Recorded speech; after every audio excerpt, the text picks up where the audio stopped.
Bienvenue sur Africa 24 dans cette nouvelle édition du QG News. Voici les titres de l'actualité. Pas d'élection présidentielle le 25 février au Sénégal, mais une invitation à la concertation. Le président sénégalais Macky Sall a réitéré son appel au dialogue pour une sortie de crise provoquée par l'annonce du report s'inédié du scrutin présidentiel. L'agriculture hydroponique intelligente gagne en popularité en Afrique du Sud. Gros plan sur cette méthode innovante qui ne nécessite pas de sol et qui utilise moins d'eau que l'agriculture traditionnelle. Et le Cameroun accueillera en juillet prochain la 5e édition du championnat africain de Nambudo, un art martial encore assez peu connu. Le Cameroun est d'ailleurs champion africain de la discipline et ambitionne de conserver son titre. Rencontre avec Justine Difo, ambassadrice de la discipline. Mais tout d'abord au Togo, la date des élections législatives et régionales est désormais connue. Initialement annoncée pour la fin du premier trimestre 2024. Ces scrutins se tiendront finalement le 13 avril. L'annonce a été faite par l'exécutif au sortir du Conseil des ministres le 8 février. La campagne électorale débutera le 28 mars pour s'achever le 11 avril. Le gouvernement a décidé de fixer le montant du cautionnement à 500 000 francs CFA par candidat pour les législatives et à 200 000 francs CFA par candidat pour les régionales, avec une réduction de moitié pour les candidats aux deux élections. Il est à noter que le code électoral togolais a été actualisé. Le nombre de députés est passé de 91 à 113. Enfin, rappelons que les dernières élections législatives avaient eu lieu en 2018 et avaient été boycottées par l'opposition qui avait dénoncé des irrégularités dans le recensement électoral. Quelle issue pour une sortie de crise politique au Sénégal après avoir reporté le scrutin s'inédié de l'élection présidentielle le 25 février. Le président Macky Sall a réitéré son appel au dialogue. De leur côté, des mouvements citoyens et des organisations de la société civile se mobilisent pour organiser la contestation. Alors à quoi s'attendre dans les prochains jours? Élément de réponse avec Mamoudou Pam. Au Sénégal, le président Macky Sall réitère son appel au dialogue national, nous apprend le communiqué du Conseil des ministres tenu le 7 février 2024. Il invite l'ensemble du gouvernement, en particulier le ministre garde des Sceaux, à prendre toutes les dispositions nécessaires pour pacifier l'espace public, tout en précisant sa volonté de ne pas prendre part aux prochaines élections. Le président Macky Sall a donc un remède puissant depuis qu'il est au pouvoir et qui s'appelle dialogue. Mais en vérité, tous les dialogues convoqués par le régime de Macky Sall ont été des dialogues pour servir des individualités, pour servir des hommes politiques. Certains ont réussi, par exemple, à prendre part à des élections, d'autres ont réussi à intégrer des gouvernements. Mais en vérité, il n'y a pas eu un résultat palpable pour le peuple en tant que tel. Sinon, comment expliquer encore les crises qui éclatent à chaque fois et qui sont nourries parfois par des batailles de positionnement des intérêts personnels de certains politiques. À Dakar, la capitale du Sénégal, des mouvements citoyens et organisations de la société civile ont lancé la plateforme dénommée Aar Sunu Élection, qui signifie protéger nos élections en Wolof. Une démarche qui vise à faire annuler le report de la présidentielle qu'ils jugent non conforme à la constitution du pays.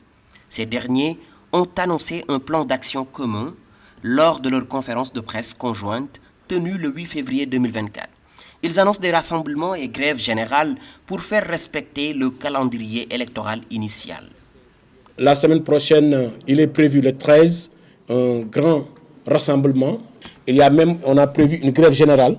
Donc les syndicalistes vont y revenir civils. Nous pensons aujourd'hui qu'il faut aller dans le sens de l'organiser et espérons qu'on ne sera pas obligé de dérouler ce plan d'action.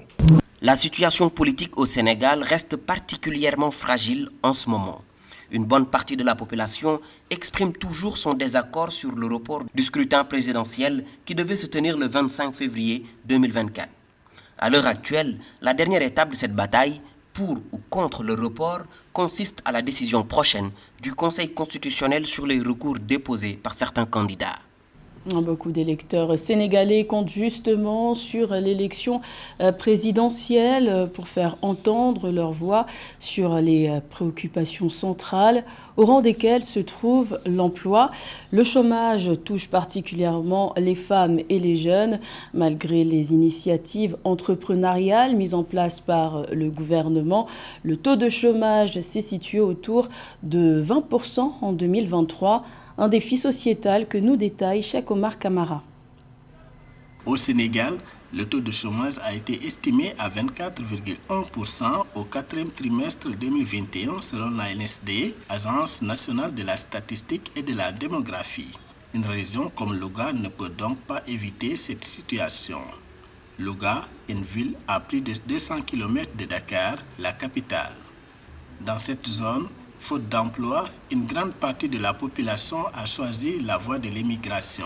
Malgré les efforts du gouvernement, à hauteur de 115 milliards de francs CFA pour soutenir les initiatives d'entrepreneuriat des femmes et des jeunes, au cours de la période 2018-2023, le sous-emploi reste un problème auquel sont confrontés les jeunes. Pour ceux qui sont là, l'activité plus ou moins lucrative au sein de la ville reste d'être taxi-moto ou la vente de téléphones. Louga est une ville qui n'a pas accès à la mer. Il n'y a pas d'autre travail que les taxis-motos ou la vente de téléphone. Tous les gens ici présents sont des soutiens de famille. Il n'y a que le travail qui nous amène ici. Nous n'avons pas suffisamment de moyens pour mener à bien nos opérations, car investir dans une activité de téléphonie mobile nécessite des ressources financières. Acheter un nouveau téléphone pour le revendre demande beaucoup d'argent. Situé en centre-ville, le village artisanal de Louga souffre d'un manque de visibilité et de structures d'accueil notables susceptibles d'attirer la curiosité des visiteurs. Par ailleurs, la configuration architecturale des lieux ne prévoit aucun moyen d'exposition des œuvres d'art des locataires. Les locaux tournant le dos au public n'offrent aucune possibilité aux passants de voir les différents stands et leur contenu. Le village fait face à un manque de visibilité. Les touristes ne viennent presque plus. Nous demandons de l'aide afin qu'on puisse écouler nos produits pour assurer les dépenses quotidiennes. Selon le gouvernement du Sénégal, sur la période 2018-2023, 252 657 initiatives d'entrepreneuriat des femmes et des jeunes ont été financées. 15 437 bénéficiaires du programme Jeunesse et Undaouni ont été formés aux compétences entrepreneuriales. 1862 entreprises ont été accompagnées techniquement, 500 startups ont été accompagnées et financées pour un impact global de création et de renforcement de 265 230 emplois.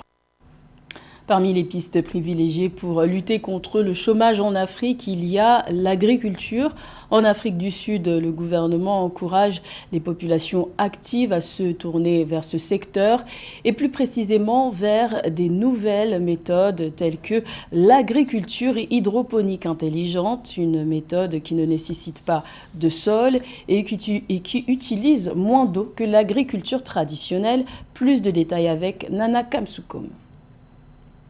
En Afrique du Sud, l'agriculture hydroponique s'est développée ces 30 dernières années et domine actuellement le secteur agricole. En mobilisant 90% d'eau en moins que les méthodes agricoles conventionnelles pour une production plus importante, l'agriculture hydroponique a prouvé aux agriculteurs qu'elle est capable de produire plus que sa valeur marchande tout en maintenant des risques minimes. Un acre de terre agricole peut rapporter en moyenne entre 230 000 et 270 000 $ par an, alors que l'agriculture traditionnelle rapporte entre 25 000 et 35 000 $ par an selon le Service national des statistiques d'Afrique du Sud. La plupart des agriculteurs se disent satisfaits de ce système qui les fait perdre moins d'argent. Je préfère ces petites exploitations ou celles qui sont plus proches du marché parce qu'elles permettent d'économiser davantage. Les récoltes sont fraîches et accessibles à de nombreuses personnes et grâce à ce système, les aliments que nous cultivons sont nutritifs, d'où des ventes plus importantes. L'insécurité alimentaire est exacerbée par le changement climatique et l'érosion des sols. En Afrique du Sud, environ 61 millions d'hectares de terre, soit environ la moitié de la superficie totale du pays, sont classés comme présentant un risque potentiel d'érosion des sols modéré à grave. La pratique de l'agriculture hydroponique a permis de pallier le problème tout en créant plus de 1000 emplois pour les jeunes diplômés, selon le ministère de l'Agriculture. Nous voulons vraiment encourager les entrepreneurs, en particulier les jeunes, à se lancer dans ce domaine. Le coût est parfois plus élevé en raison des contraintes liées à l'électricité, mais dans l'ensemble, ce système consomme moins et donne de meilleurs résultats. Alors que la sécurité alimentaire devient un enjeu mondial de plus en plus pressant, l'évolution de l'Afrique du Sud vers des pratiques agricoles durables telles que l'hydroponie positionne le pays comme un leader en matière de solutions agricoles innovantes. Optimisme des perspectives économiques en Éthiopie. Une croissance de 7,9% est attendue au cours de l'exercice fiscal 2023-2024. Selon le gouvernement, c'est un peu plus que les 7,5% de croissance enregistrés au cours de l'exercice 2022-2023. Les autorités misent notamment sur les bonnes perspectives du secteur agricole pour y parvenir. Les précisions de Mildred Diamou. Le gouvernement éthiopien prévoit une croissance économique de 7,9% au cours de l'exercice budgétaire 2023-2024 qui a débuté le 8 juillet 2023 contre une croissance de 7,5% enregistrée durant l'exercice 2022-2023. S'exprimant le 6 février 2024 lors de la 14e session ordinaire de l'Assemblée des représentants du peuple, le Premier ministre Abiy Ahmed a indiqué que cette croissance sera portée par les réformes de la politique fiscale et monétaire du pays et les performances positives du secteur agricole. L'optimisme des perspectives économiques de l'Éthiopie, c'est la résultante d'une amélioration de la gouvernance économique. L'inflation a été contenue, la fiscalité a été non seulement rationnelle, mais aussi les recettes fiscales ont été optimisées. Ces dernières années, les investissements directs étrangers en Éthiopie ont été remarquables dans le domaine agricole, dans le domaine de la transformation des produits. Présentant les perspectives économiques de l'Éthiopie, le Premier ministre Abiy Ahmed a déclaré que même si l'inflation restait le plus grand défi socio-économique du pays, principalement en raison d'une faible productivité intérieure et de l'absence de réformes solides du marché, le taux d'inflation global a baissé à 28% contre 35,1% en novembre 2022. Par ailleurs, l'Éthiopie a remboursé 9,9 milliards de dollars de sa dette extérieure au cours des 5 dernières années. Grâce à ce remboursement, la dette extérieure du pays représente actuellement 17% du produit intérieur brut, contre 32% en 2018, selon le chef du gouvernement. Le point fort de l'économie a été d'augmenter les exportations agricoles et de produits transformés. Dans le domaine agricole, le pays a exporté des biens à valeur ajoutée, ce qui a monté de façon vertigineuse les recettes d'exportation. L'Éthiopie est donc dans une situation qui devrait perdurer si les conditions de travail sont perpétuées, mais on devrait contenir beaucoup plus l'inflation et la dette. En outre, l'Éthiopie a gagné 10,7 milliards de dollars grâce aux échanges commerciaux au cours de l'exercice budgétaire en cours, avec 265 milliards de billes de collecte d'impôts au cours des 6 premiers mois de l'exercice fiscal 2023-2024, soit une hausse de 17% par rapport à la même période de l'exercice 2022-2023. Le gouvernement éthiopien mise sur l'augmentation de la productivité du secteur agricole. Il vise également à contenir l'inflation, à attirer plus d'investissements étrangers et à augmenter les recettes fiscales, ce qui devrait permettre de créer plus de 3,5 millions de nouveaux emplois. Connaissez-vous le Nambudo, un art martial défensif basé sur l'esquive?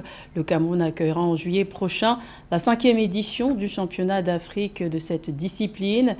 Quelle meilleure ambassadrice pour en parler que Justine Difo, présidente de la Fédération de Nambudo Cameroun. Séverin Douqueux est parti à sa rencontre. Toujours viser l'excellence. Voilà le credo de la présidente de la Fédération camerounaise de Nambudo, Justine Difo.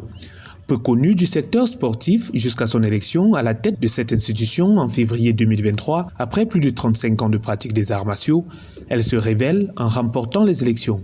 Juriste de formation, sa casquette de sportif s'était noyée dans ses œuvres en faveur de la représentativité des femmes en politique à travers More Women in Politics, une vision qu'elle veut répliquer dans le sport. j'ai voulu révéler ce côté parce que je me suis sentie suffisamment étoffée, j'ai été suffisamment coachée et mentorée pour penser qu'aujourd'hui, à la tête de la Fédération camerounaise de Nambudo, je pouvais apporter quelque chose. Promotrice de clubs de Nambudo à Yaoundé et à Baham, Justine Difo œuvre à stimuler la pratique du Nambudo chez la gente féminine. Pour ce faire, elle a équipé les clubs en matériel sportif et œuvré au renforcement des capacités des encadreurs, mais aussi au changement de la philosophie des jeunes Africains. À la fin janvier 2024, c'est plus de 700 mètres carrés de tatami qui ont été alloués à 10 clubs camerounais, une opération appelée à se poursuivre pour améliorer les conditions de pratique de la discipline sportive. La reine du combat, c'est dans la tête, c'est dans le moral, c'est dans l'état d'esprit. Nous voulons changer l'état d'esprit de la jeunesse camerounaise. Nous serons capables d'atteindre le potentiel des compétiteurs dans tous les domaines en Afrique, dans tous les domaines, même pas seulement au Nambudo. À l'heure où le Cameroun se prépare à accueillir la 5e édition du championnat d'Afrique de Nambudo du 5 au 7 juillet 2024, la professeure Justine Difo sait que le défi est plus grand. Son pays, champion africain en titre de la discipline, doit tout donner pour garder sa place. Elle sait toutefois compter sur un staff compétent, mais surtout sur des compétiteurs aguerris, motivés par ce slogan qu'on récite en guise de hymne, toujours viser l'excellence. C'était le journal de la rédaction. Merci de l'avoir suivi. L'information continue sur Africa 24.